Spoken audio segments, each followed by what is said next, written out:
to meet the needs of auto accident survivors whose care is impacted by the new law. Now, I would like to introduce our speakers for today.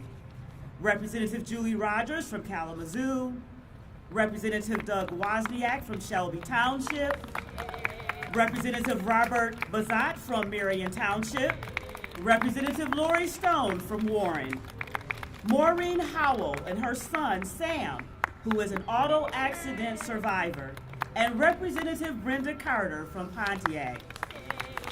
After our speakers, we will have a few minutes for questions from the media.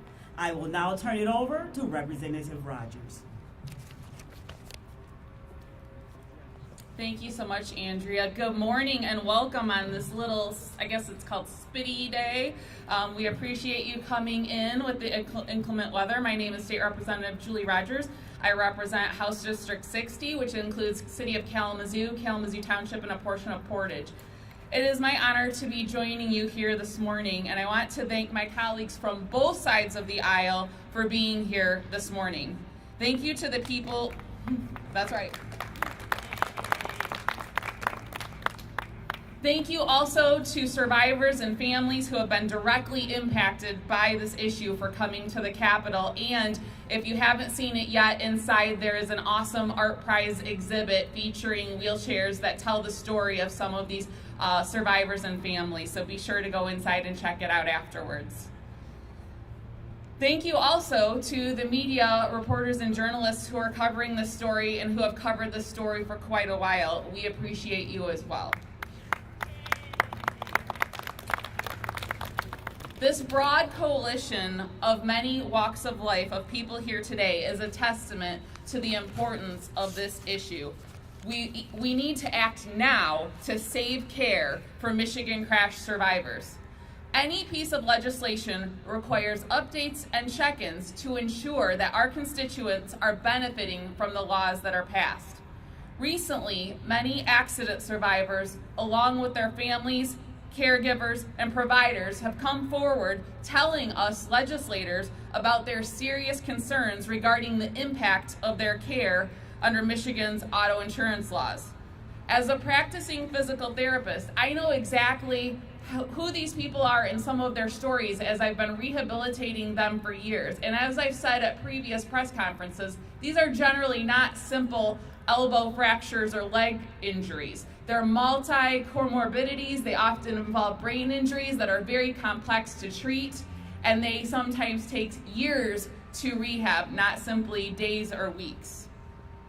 I've been through many ups and downs with these families, and I have witnessed their struggles, and I know firsthand just how essential long-term rehabilitative care is. Unfortunately, the previous no-fault legislation has allowed insurance companies to compromise this critical care, and we believe they deserve better. That is why I'm proud to be part of this bipartisan package, which we must act immediately to protect their access to care. My bill in this package defines medically acceptable standards and will eliminate the use of standards not derived from medical professionals or sources from being used to deny treatment. We still have a long ways to go, but these bills introduced today take a step forward, providing immediate and necessary triage for the auto accident survivors in our state. And now I will turn it over to Representative Wozniak.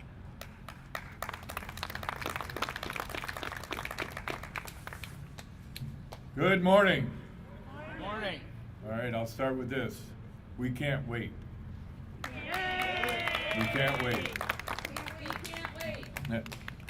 So I'm the state rep from Macomb County, but I'm also an elder law attorney. I've been involved with the BIA, that's the Brain Injury Association, for a number of years, the Guardianship Association, and I've gotten many of my clients, elderly people, to get care through auto no fault if they're in an accident. Now, the no fault that we had was unsustainable for our state. And we agree on that, and I think that everybody can admit that we had to make some changes. It was getting too expensive, but unfortunately, it was put on the back of the catastrophically injured. Now, that's what we're here to change most importantly, but there are a lot of things in the bill that we passed 2 years ago that do need progressive change. Now, it can get complicated, so what we're doing here today is to try and keep it simple. We're just attacking four few points in the action itself so that we can go forward and maybe change everything else that needs to get changed. So, during the year, we tried to put out a fund that would help people, the providers, get money for what they were doing. However, they haven't been able to acquire funds from that because it takes 6 months to get approved for it. So right now, we've got people out there providing care, but no payment. That's unsustainable. So I want to make sure that we all can share in this.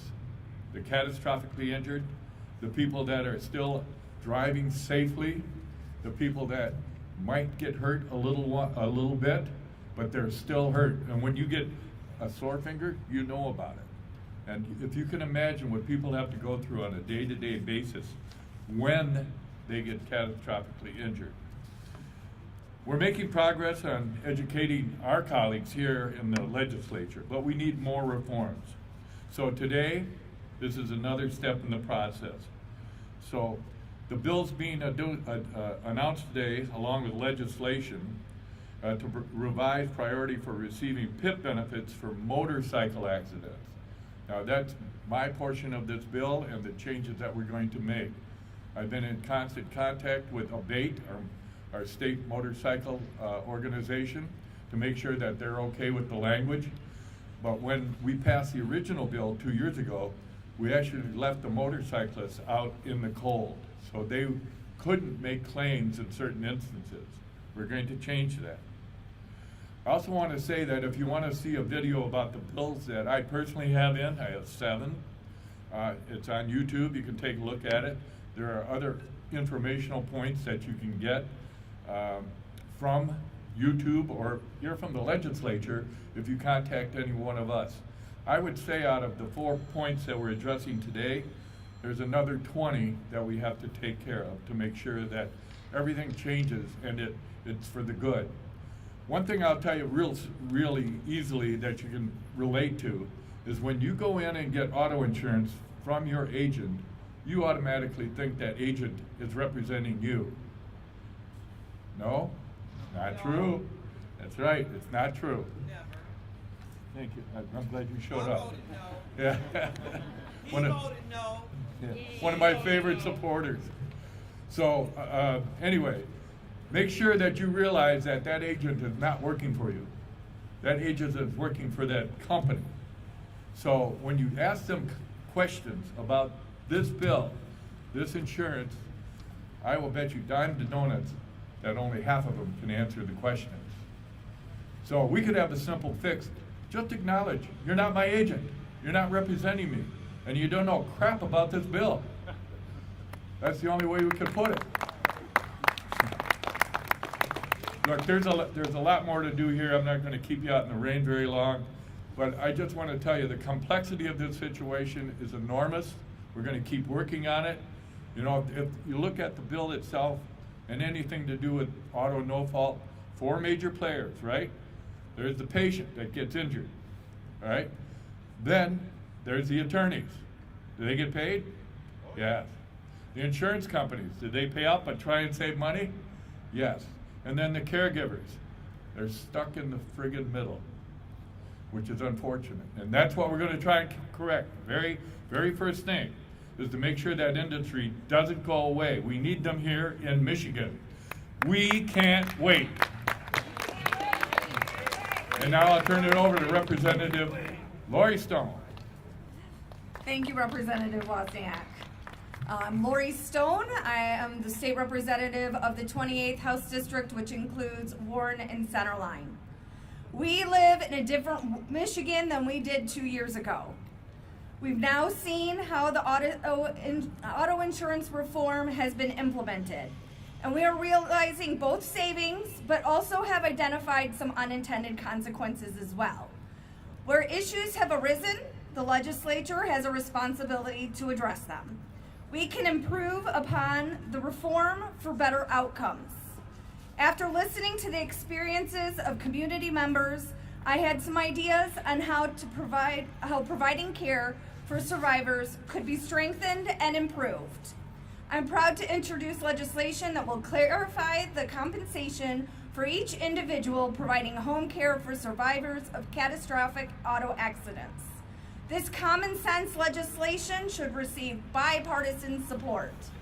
We have seen the important role home caregivers play in improving the quality of lives for survivors most in need. Let's make sure that they have the coverage they need. And I'd like to hand it off to Representative Bizat.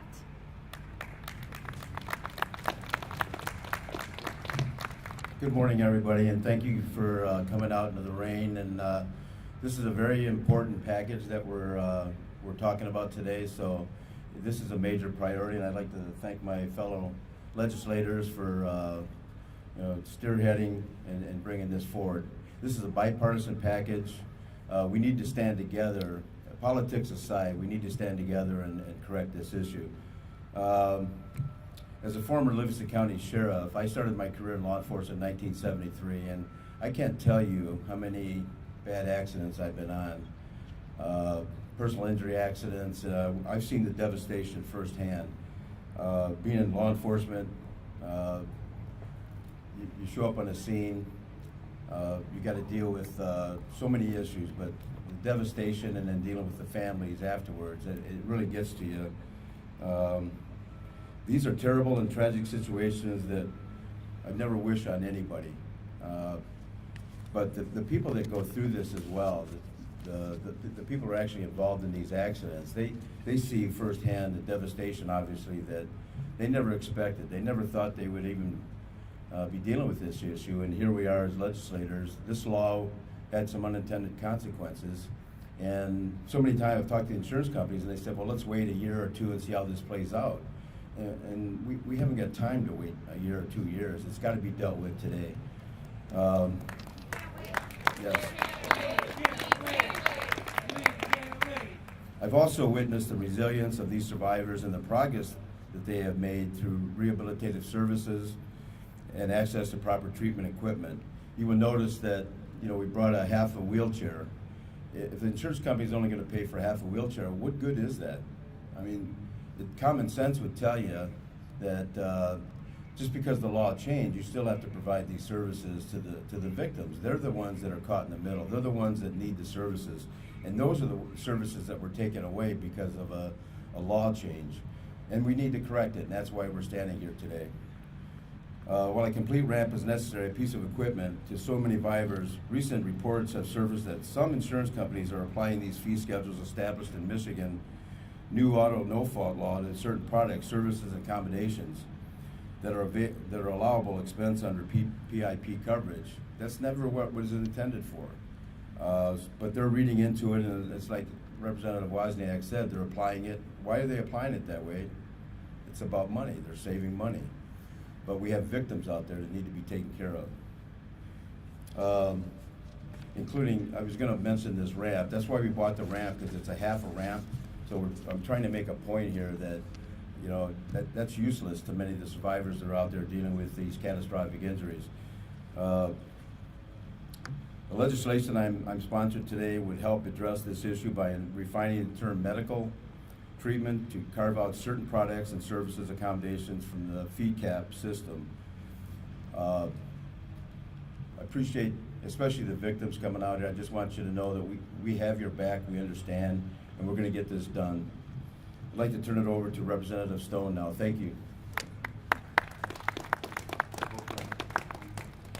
I'm sorry, Representative Carter. Stone went before me. See, that's the cop in me,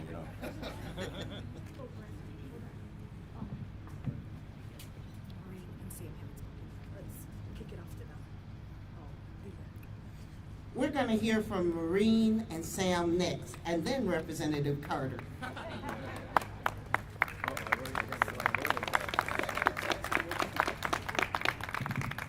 Good morning.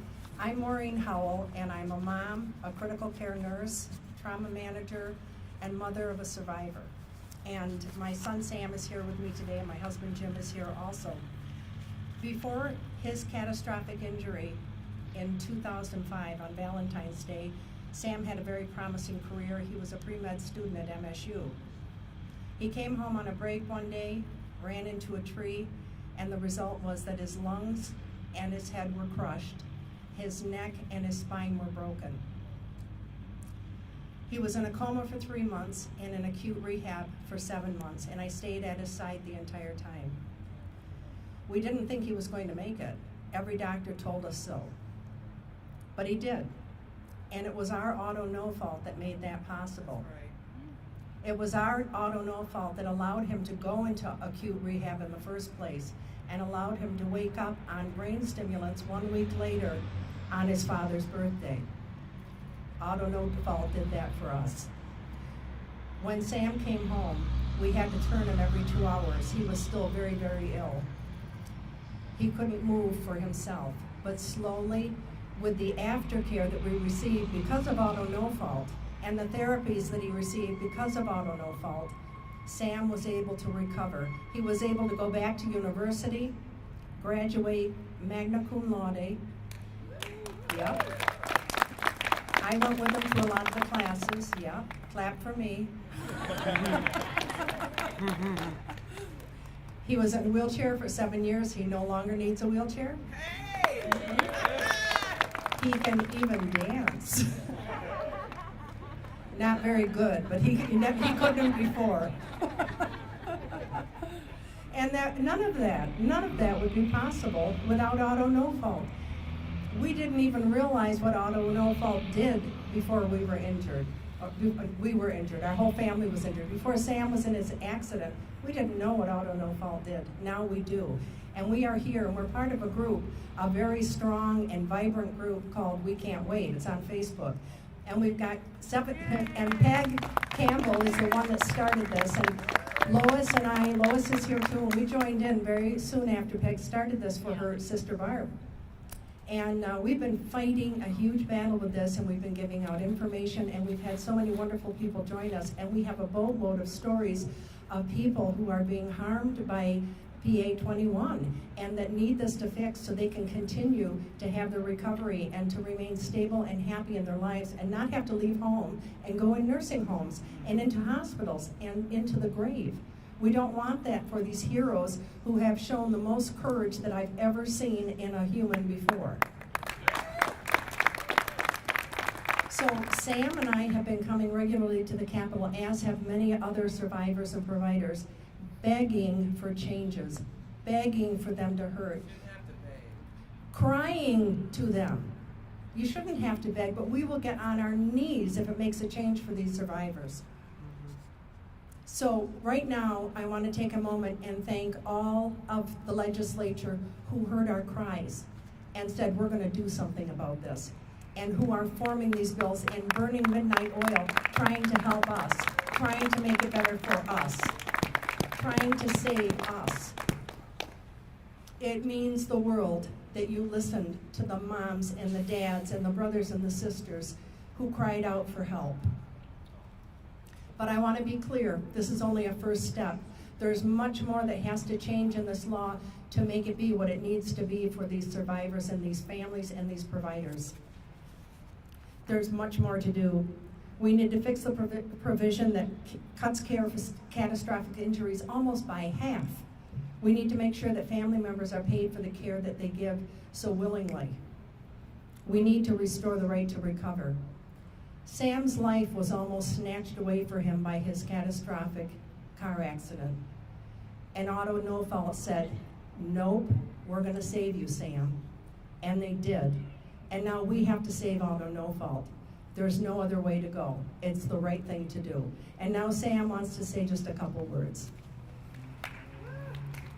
I would just like to thank all of you who are here to save Auto No Fault, and of course I'd like to thank Auto No Fault for saving my life. Thank you very much. And now it's Representative Carter.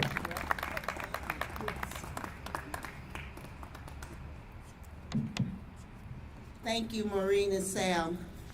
Good morning, everyone. I'm State Representative Brenda Carter, representing the 29th District.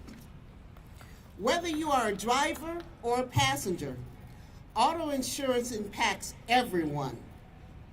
It is the one issue I hear the most in my district. Auto insurance is a complex issue, so no one single bill is going to fix it. However, we can continue to make things better. The bills we are discussing do not throw the baby out with the bathwater. They are narrowly tailored fixes to update and expand on the work we've already done. Making positive changes requires adapting to new information and recent developments. That is what we are here to do.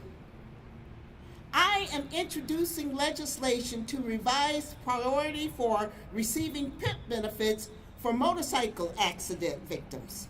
I'm doing this because it's not a fashionable thing to do. I'm doing it because I lost not one, but two sons to motorcycle accidents. So I know what a family goes through when they have to scuffle, when they have to beg, when they have to plead. I know what my daughter-in-law is going through right now, not only not living with her husband, but having to deal with his death. So I hear this from a number of people who are survivors of motorcycle accidents. Their families are going through the same type of trauma, but they have hope. They have hope. If we can correct just these small fixes, we're not talking about throwing everything away. We're not talking about this one and that one. We're talking about working together as a team to help people who are catastrophically injured with motorcycle accidents, This doesn't go against the previous legislation. These bills actually build on them. We are here not to tear down PA 21, the old laws, but we are here to make new laws that will benefit everyone. Thank you. And now I'd like to turn it over to Andrea, our moderator.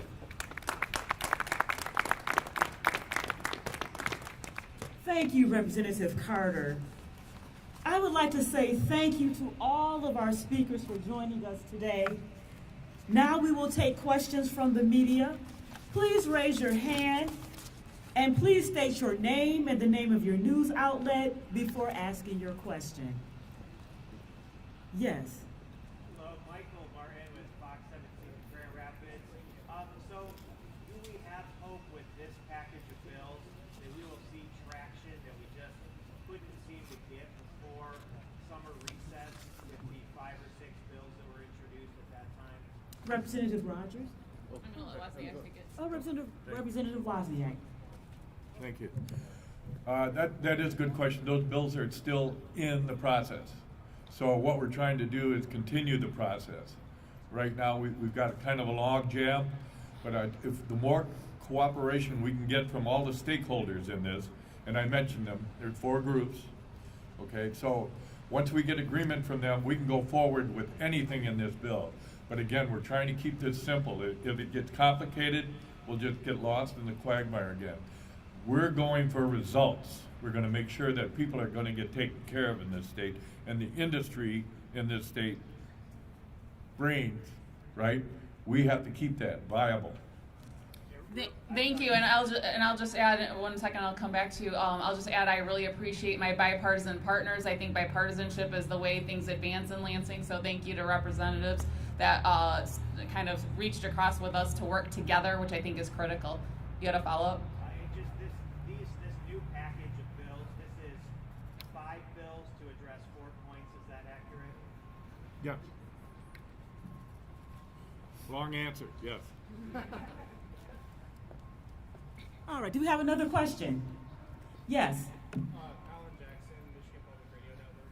Yes. I know in the past with the previous package of bills you mentioned that Senate Majority Leadership at least was selected before saying they needed more data.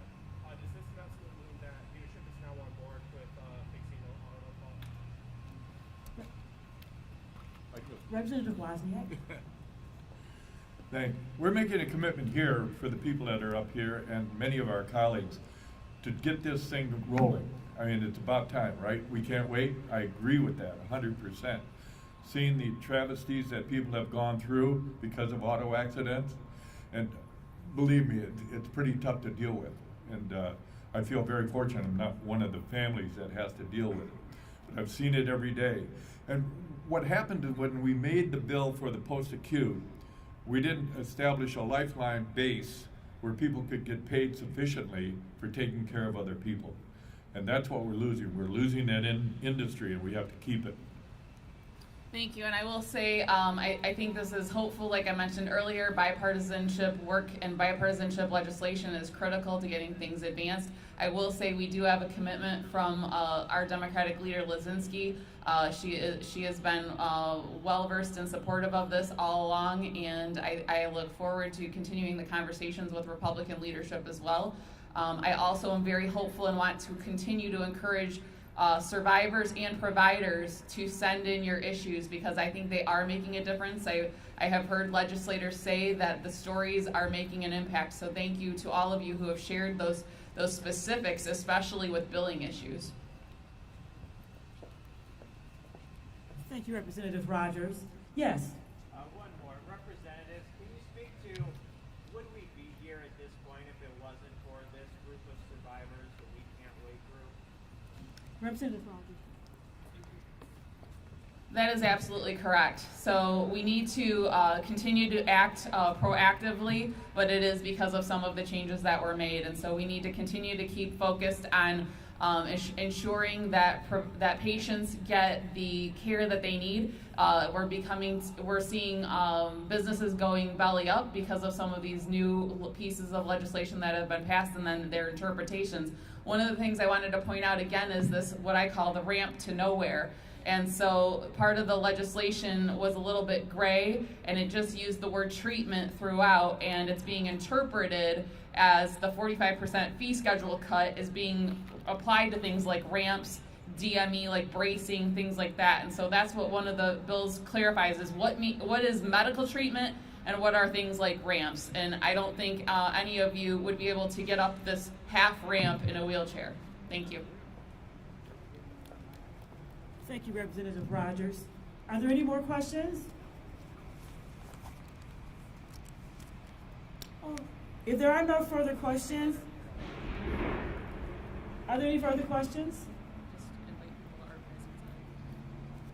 Just invite people to see the art prize. Okay. You can come in to see the art prize inside once we're done with our press conference. And if there are no further questions, I'd just like to thank everyone for joining us in the rain. And please feel free to contact me if you have any questions later today. Thank you. We can't wait. We can't wait.